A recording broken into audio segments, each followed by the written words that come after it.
Kepala Stasiun BMKG Tangerang Suwardi menyebut ancaman gempa bumi megatrust yang dapat memicu tsunami Selat Sunda adalah benar adanya.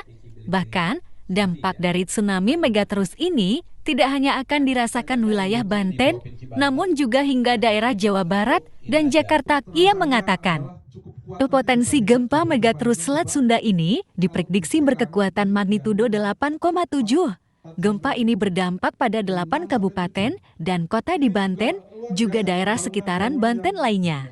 Suwardi mengatakan, dari 4 lempeng benua Asia itu, terdapat seismik gap megatrust Selat Sunda dan megatrust Mentawai Siberut, yang mana seismik gap ini tidak menunjukkan aktivitas gempa besar dalam 30 tahun terakhir. Hal ini pun membuat potensi gempa megatrust menjadi nyata. Sebab, jika kekuatan dari gap yang tidak beraktivitas ini tiba-tiba beraktivitas, maka akan mengeluarkan energi besar yang dapat memicu tsunami megatrust. Dikatakannya, terdapat 2 wilayah yang menjadi perhatian jika terjadi gempa megatrust, yakni Kabupaten Lebak dan Pandeglang. 2 daerah itu menjadi daerah paling rawan karena berada di titik epicentrum gempa bumi, sehingga akan merasakan dampak paling besar jika terjadi gempa megatrust. Lebih jauhnya, Suwardi menegaskan bahwa informasi mengenai gempa megatrust ini bersifat potensi, bukan prediksi. Ia pun meminta kepada masyarakat untuk tetap tenang, namun waspada. MMI. Untuk penyebab dari gempa bumi megatrust ini, Pak, kiranya dipicu oleh ada aktivitas lempeng atau sesar atau apa? Ya,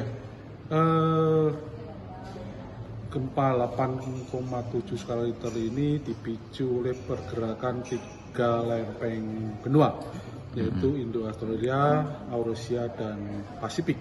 Dan dari ini juga ada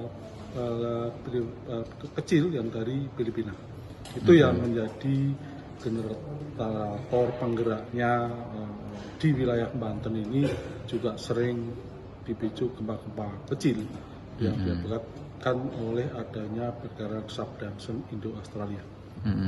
Kalau nggak salah ada gap tertentu ya Pak yang tidak muncul gempa-gempa besar sehingga menyebabkan gempa bumi ini. Ya, gap ini adalah merupakan hasil pengamatan bahwa di lokasi gap itu yang disampaikan itu tidak ada kejadian gempa yang besar.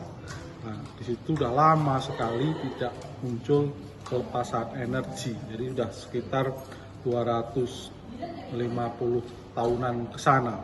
Nah, ini ibaratnya kita menungguin itu ya, mudah-mudahan itu tidak terjadi. Tapi kalau terjadi kan dengan sudah adanya kegiatan-kegiatan kontingensi, kegiatan sosialisasi segala macam ini, diharapkan masyarakat sudah bisa tanggap bahwa ini potensi bencana ini benar adanya.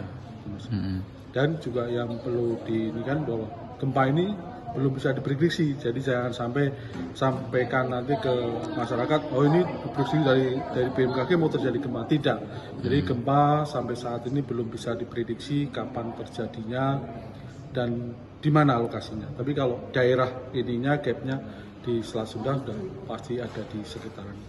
Nah Pak, sedang dikaji feasibility study ya, kelayakannya. Nah.